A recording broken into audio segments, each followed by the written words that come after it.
So we'll start the session 3. There's a small change right in the beginning itself. I invite upon Dr. Matthew Curian, and he's going to talk on Wernicke's optimized cataract surgery. And the third talk in the session of decoding unhappy postoperative patients using optics by Dr. Sudeep Das will also be dealt with by Dr. Matthews. I invite upon Dr. Curian. Thank you. Am I audible? Yeah. Okay. So we started the morning with cool machine, hot surgeon, and Dr. Kumar Doctor gave a very convincing argument that both go hand in hand. But what happens if you have the technology, you have the technique, and yet your patient comes back and says like, when I look northeast, I see something in the southwest and things like that. And you're like, come on, yeah, be grateful, get out of my place, because I didn't do a PC rent, I didn't drop the nucleus, I didn't screw up your endothelium. And you feel very frustrated with these kind of people. And if you look at the refractive, the conventional refractive surgery data, there are standard graphs on uncorrected visual acuity for distance, corrected distance acuity, attempted and achieved. All these things will be like fantastic. And you'll be wondering like, why is this fellow so ungrateful almost, okay? That's probably a chance where you can quietly slip in your bill and say, things are not very clear. No, you don't know how many zeros are there. It's all blurry, like just pay the bill and go, okay? But actually, there are many reasons why you can have a 6/6 N6 unhappy patient. Small insignificant refractive error or astigmatism may be one of those. Dry eye often is a problem. And in yesterday's the tear film meeting, there was good ideas generated on how to tackle these things. Contrast is an issue, and especially with multifocal IOLs. Decentration again, and sometimes well-centered IOLs in the presence of large angle kappa can also cause a problem. I'll be dealing with also higher order aberrations that we are not regularly looking at, some subtle posterior capsule opacities, and sort of inability of some patients to adjust at the neural level. Okay, so this is part of our X-Files. And it's more or less cases that I'm going to present, and I invite comments and criticism at the end of each. 52-year-old male underwent uneventful emulsification with a multifocal in both eyes, postoperative 6/6 N6 uncorrected, but unhappy with blurred vision. We did this optical quality analysis for that, and you can see the point spread function. There is some amount of spread. The modulation transfer function is 24 right and 15 left, and the circle that is there in the left eye is definitely larger than in the right. The calculated contrast is like 0.6, 0.5, all those, which is like fairly low. At each level, the calculated contrast should be like close to 1 or above 1. You can see down here that the objective spherical refraction is 0 in the right and plus 0.25, minus 0.25 in the left. And these are like, the kind of refractive outcomes that you want. There is no cylinder involved over here. And these low MTFs are actually the cause of this person feeling unhappy. And the contrast that the patient sees is like this. These are how, out here is how a 660 letter is going to be looking for the patient. So it's not surprising that this person is unhappy. And the reason we figured out that it was a refractive multifocal IOL, and there was a tremendous amount of scatter induced. The point spread function on the OCAS machine is interpreted as the optical scatter index, and numbers above 1.5 indicate substantial scattering. So the lens itself was the culprit over here, and this is the reason why the patient was unhappy. Everything that the person was seeing had a ghost halo around it, and the patient, what was complaining was this kind of diplopia or shadows around objects. Very often, like when patients have scatter, they are unable to really express it correctly. And what they say is like double vision, double vision. Okay, and this is what the patient was seeing. Any thoughts on this one? This was resumed, pupil dependent, and unfortunately, the pupil size was not related to the visual symptoms of the patient.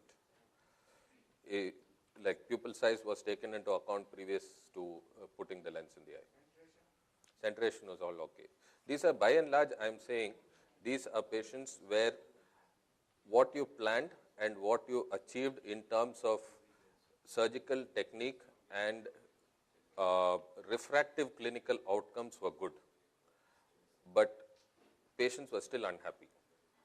So there are other issues to it, which till now we were not in a good position to measure accurately, and so we used to dismiss these patients as painful patients, irritating patients, you name it, X, Y, or Z. Everybody, I'm sure, will have some small code in their file to mark when these patients come in. Okay, I'm sure all of us have been bitten by it, and this way.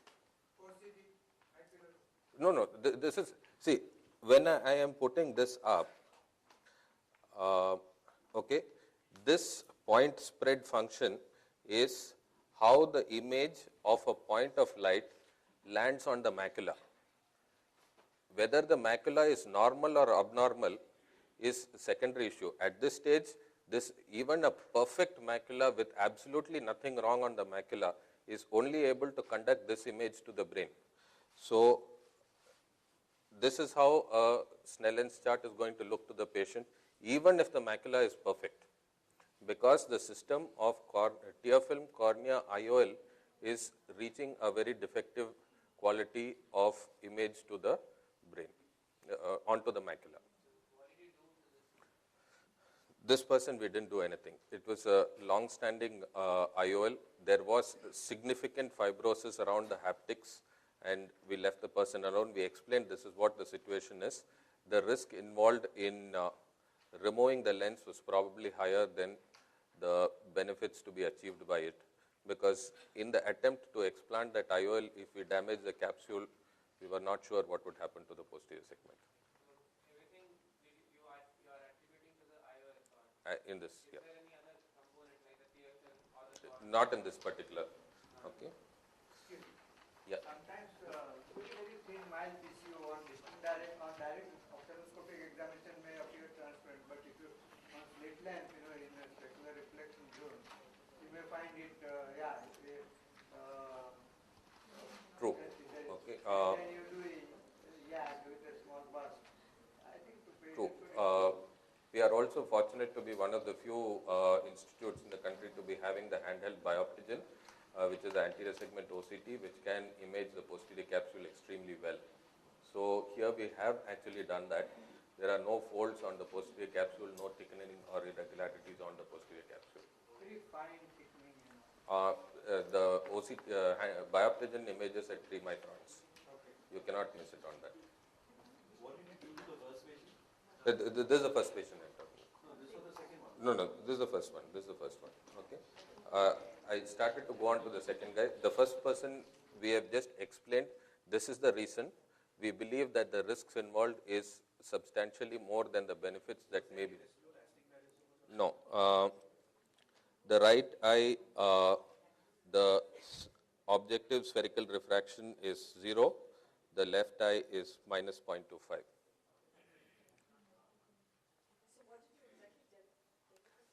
We told the person that the lens technology has got a limitation in terms of scatter. We believe that the point source of light, when it falls on your macula, is going through this IOL technology is the cause for the scatter.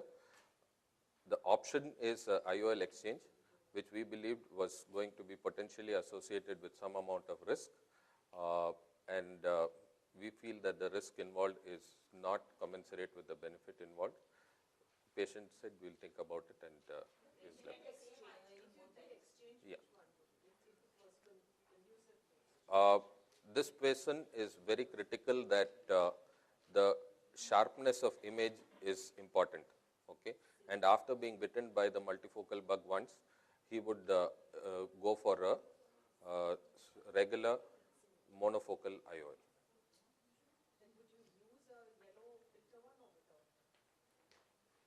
I would use a yellow filter, yes. Provided I don't have a rent in the process. In explanting this IOL, if I have a rent, I will choose to go with a sulcus fixation multi-piece IOL and try to do an optic capture. Okay, so this is just my graphical representation of what I would imagine the patient is seeing.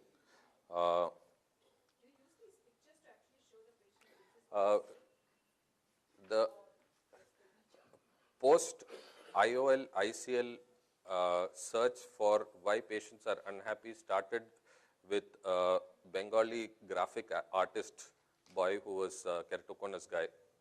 He actually drew for us and ABCD, all the way to XYZ. He drew a face and he did another face below that, very similar to this. And actually he did it on a computer and he gave it to Rohit. And this was about 3.5 years back. Rohit is credited with the idea of novel, but that patient was the trigger for novel because he completely blew our minds because refractively he was very good. And when he drew this and showed it to us, like on the consent form for ICL, it says diplopia, glare, halos and all that, but it never struck us that it would be so disabling.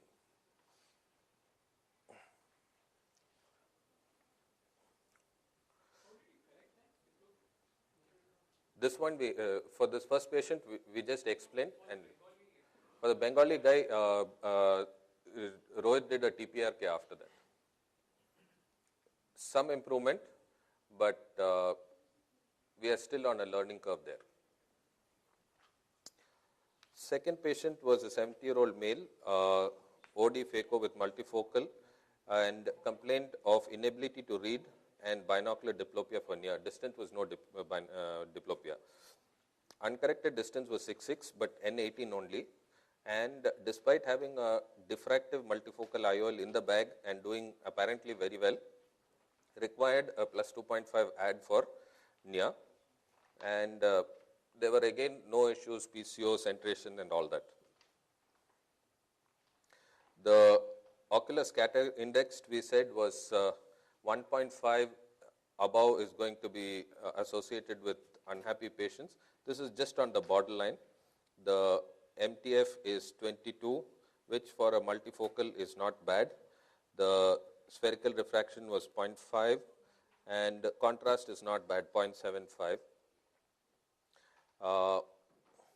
Here what we found was the K readings subsequently when we investigated why he was unhappy, we found that the Ks were quite flat. And in both eyes it was actually quite flat. So we are beginning to think that maybe flat corneas, all these multifocal IOLs, toric lenses, aspheric lenses are sort of designed keeping in mind the normal cornea and a normal visual system. So eyes that fall 2 standard deviations away from what we consider as normal, maybe we should be a lot more selective in using it. And when we look at these numbers preoperatively, we should be counseling and challenging the desire of the patient and say, like, see, this technology may not be suiting you. Flat case, you are interpreting in terms of Q value, is it? Yeah. And not just the Q, it is just the K also over here. The Q equivalent to the Q on the pentacam, yeah. Spherical aberration basically leads to No, there is a subtle difference. it's not the same. I'm not saying Yes. they are the same. There is difference. So you're interpreting this flat K in terms of Q and spherical aberration. No. Q relates to the shape of the cornea. Flat K relates to the shape of the cornea. Spherical aberration, you can have, in theory, a flat with a positive or a negative spherical aberration. Okay, so part of I was also for quite some time quite confused because Q is corneal asphericity. Aspheric lenses correct corneal spherical aberration. So I thought these two also sort of were linked. But the shape of the IOL corrects the corneal spherical aberration. The Q relates to the shape of the cornea. The corneal spherical aberration need not necessarily have a positive or negative correlation with the Qs. Yeah. Aspheric lens is designed so that central light and peripheral light all fall at the same. Okay, so that asphericity, when we talk about lenses, is related to where it is focusing. That is related to the shape of the IOL surface. Q relates to the shape of the cornea. So both are aspheric or spheric depending on how you choose to this thing. But aspheric IOL is designed to correct the corneal spherical aberration, which necessarily need not have a 1:1 relationship with the corneal shape. A Q value which may be negative, in theory could have a positive corneal spherical aberration. A Q value which is positive, in theory could have a negative spherical corneal aberration. What my point was only, why do these, what is the interpretation of these flat Ks? Why should they come? We are not really sure. I see a hand there, maybe some light on it. In this map, you feel on the anti-axial map there is an inferotemporal skewing also, or is it just, this is not a normal corneal, Yes, I agree. would that also be a factor in the symptoms? Right now, We don't know. we don't know. What we do know is that if we see everything well within normal on cornea and other issues, the lenses are probably designed to give reasonable visual quality in them, but in small percentage they may not. In corneas which are known preoperatively to be abnormal, patient is highly motivated for a multifocal.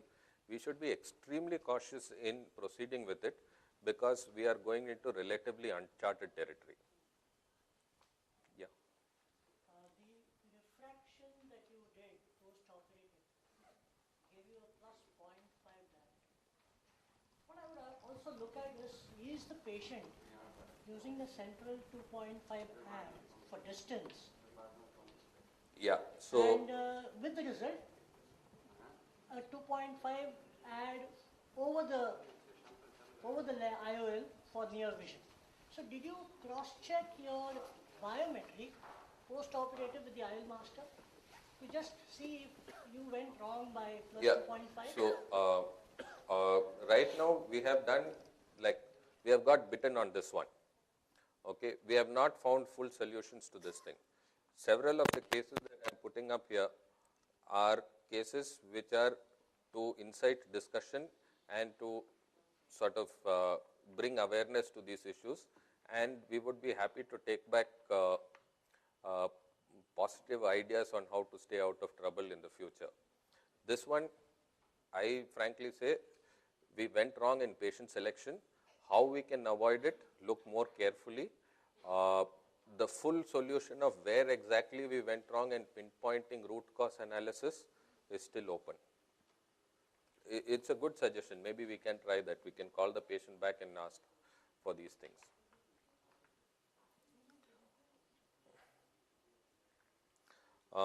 I spoke earlier about Rohit doing the stabilization of the cornea with cross-linking and intacs and stuff, and then me finally doing the toric ICL. And here again, we had a couple of adventures.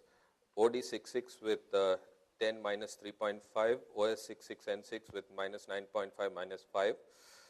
And we thought we had pulled off a major success when we got uncorrected as 66N6, but the patient was extremely unhappy, literally in tears, and she would just say things are not good at all. And we put her onto a OCAS. The point of source of light is actually getting distorted into something like a streak. And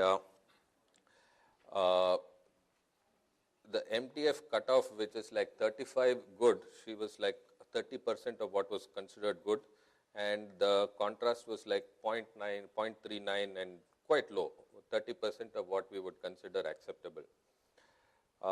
We went back and investigated, and the Pentacam is a wonderful thing. We are still discovering, like Rohit has been at it for quite some time, for the last 3.5 years. I have been at it for much less. But we are still discovering new things about all these options that the Pentacam gives. And then we looked at the total RMS, very high, and the vertical coma was again quite high. And basically what was happening was the vertical coma was distorting the image at the level of the cornea, so that irrespective of what you put in, it is correcting the sphere and cylinder, but it is not handling the vertical coma, and so it is a streak-like image that the patient was seeing. So Rohit came up with this solution, which is quite ingenious. He said, like, see, since the aberration is at the level of the cornea, just stick a contact lens onto the eye. The contact lens will give an artificial smooth surface which eliminates the corneal aberrations. Refraction, we are not bothered to change. So it is a zero power, but artificial smooth surface in front. Stick that on, see how the patient behaves. Patient had been, like, in the clinic, talking to me, talking to Rohit, talking to my fellows, and literally driving everybody to tears. Patient, after the Rose-K contact lens, started smiling, went and sat on the OCAS, and the OCAS post-operative, post-Rose-K is like, a very tight circle. And when my fellow saw this image, she came back grinning, like both patient and fellow walked in, both of them showing lot of teeth, like, and I was, what's going on, kind of. Okay. And this is a comparison pre and post Rose-K. Okay. So definitely you can see that the graphical image is much improved.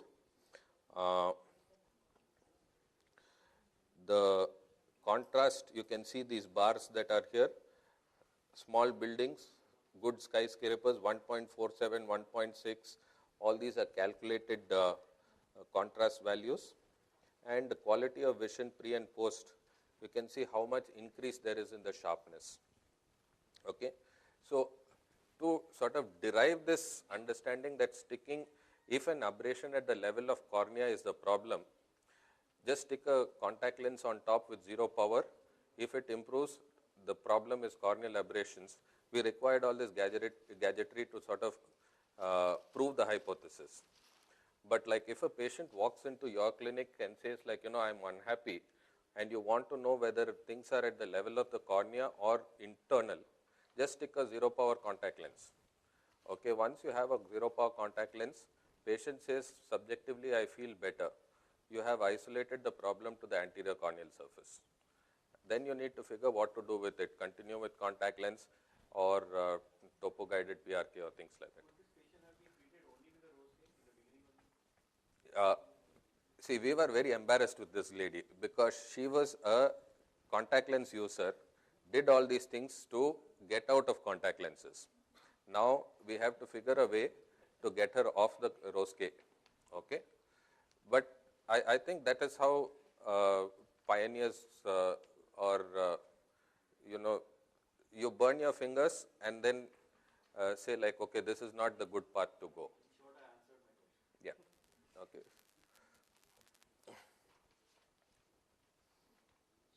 So what we learned was that higher corneal aberrations in keratoconus especially affect the ultimate visual quality even after you do a perfect refractive error correction. So standard graphs in people with corneal aberrations are less than useless.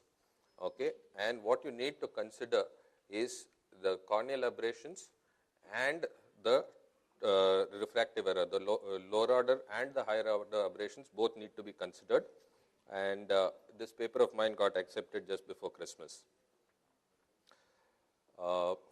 Next case was a 64-year-old male, right eye surgery about 2 months back, and discovered that there was some discomfort there a couple of weeks back before he presented to us. And uncorrected was reasonably good. This is a monofocal IOL, and best corrected was 6.6 N6 with AD. And everything appeared fairly normal, and MTF in the right eye was 43, which is normal, and 22 in the left, which is like substantially about half normal.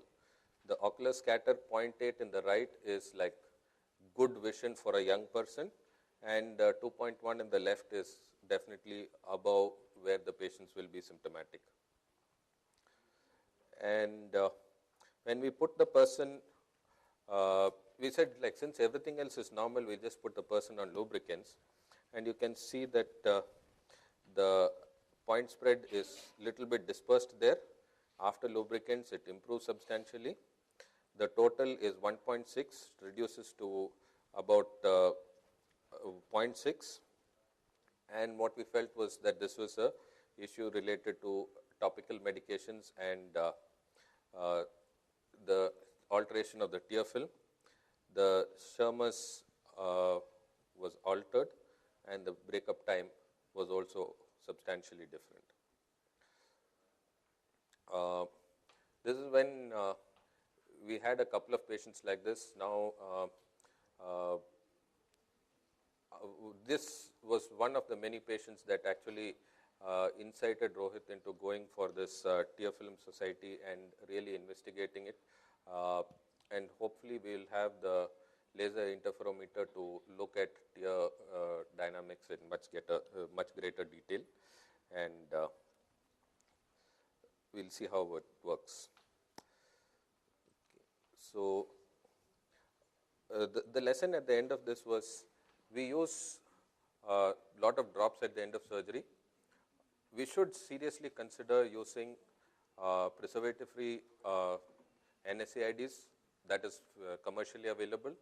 We should also consider the use of preservative-free antibiotics, and that is also commercially available. What is not currently commercially available is the use of preservative-free steroids. I have incidentally at this stage no financial interest in any of these products. Okay. 46-year-old female, right eye phaco with multifocal, post-operatively doing perfectly well for distance, but irrespective of whatever we tried, we found that the near vision would not improve. And again, IOL was well centered and fundus was normal. So we took it up with the local rep. Local reps took it up with their medical device department. They took it up to the international level, and somebody else, I think from Bombay or Pune, had complained about similar thing. So there was a big teleconference between the headquarters and the doctors in India complaining about this. And finally, like, everything was, they said, see, it can't be manufacturing defect, and we said, like, what rubbish, it has to be manufacturing defect. So then contrast sensitivity is not bad at all, distance and near, and MTF also turned out good. PSF was normal for a multifocal, and then we came up with this idea, like, let us put a minus 2.5 in front of the eye. So if we put a minus 2.5 in front of the eye, vision should drop, okay, but vision remained at 6.6. So the defocus curve is supposed to go up, and then if it is a multifocal which is actually having some manufacturing defect and acting like a monofocal, when you go to higher minus powers, minus 1 should drop below 6.6, minus 2, minus 2.5 should continue to drop. But the fact that it jumped up again at minus 2.5 seemed to indicate to us that the near segment was getting neutralized at that stage with the distant, and the person was then reading 6.6 again through the near segment. So then again, in consultation with the scientific advisors of the company, we came to this idea that most likely the problem was that distance and near both were working, simultaneous perception was not happening, and the problem was at the neural level.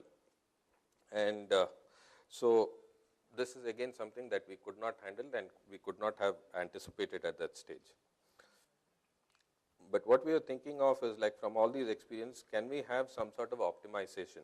And we were thinking that, we want to ideally get this kind of a scatter. Sometimes we end up with this. Sometimes this is trefoil, how it looks.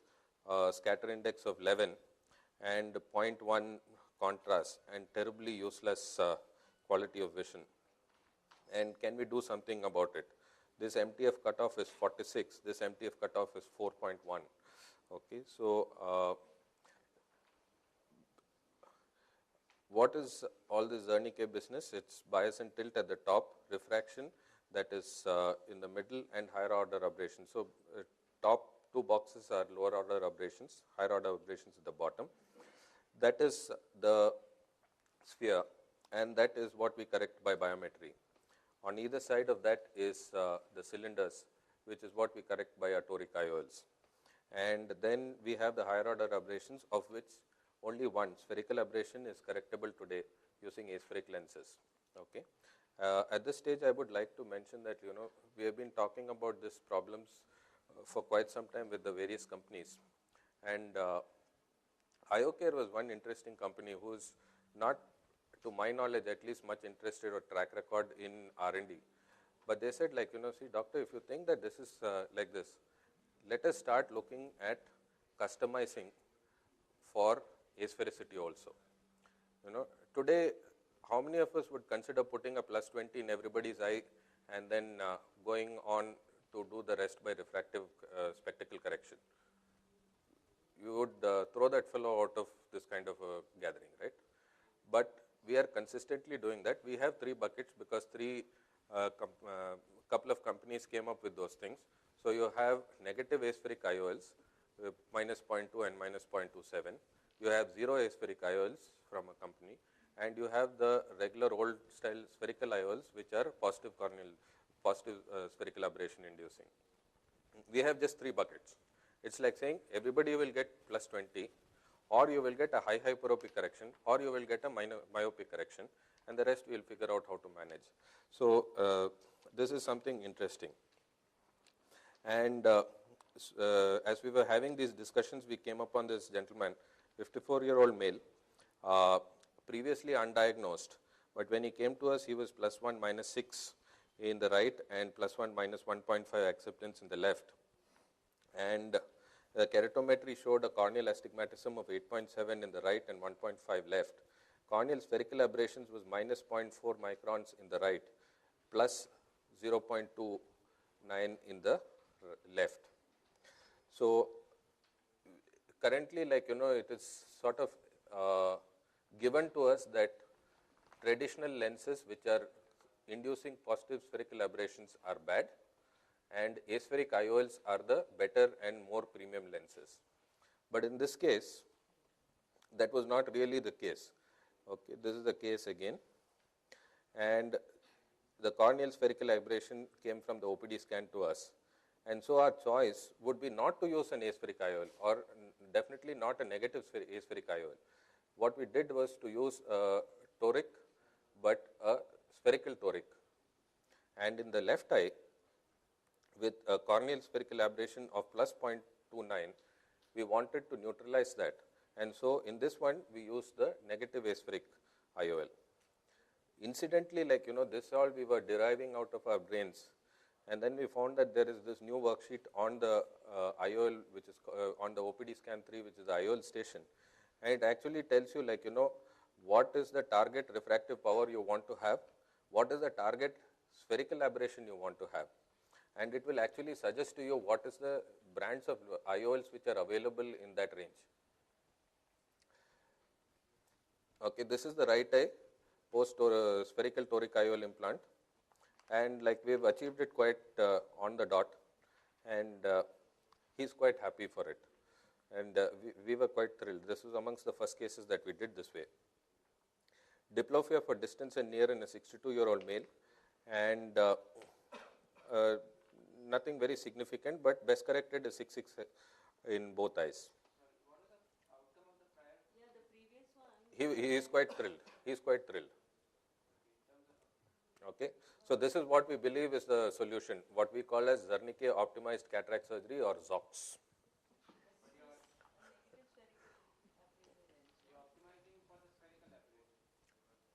Yeah. No.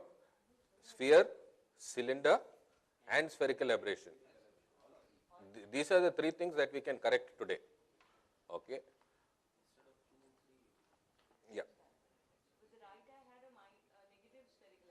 Right eye had a pre-existing negative spherical aberration at the level of the cornea. So I have put in a spherical toric IOL which induces positive spherical aberration. So the minus 0.4 is not going to become 0 because we don't have lenses at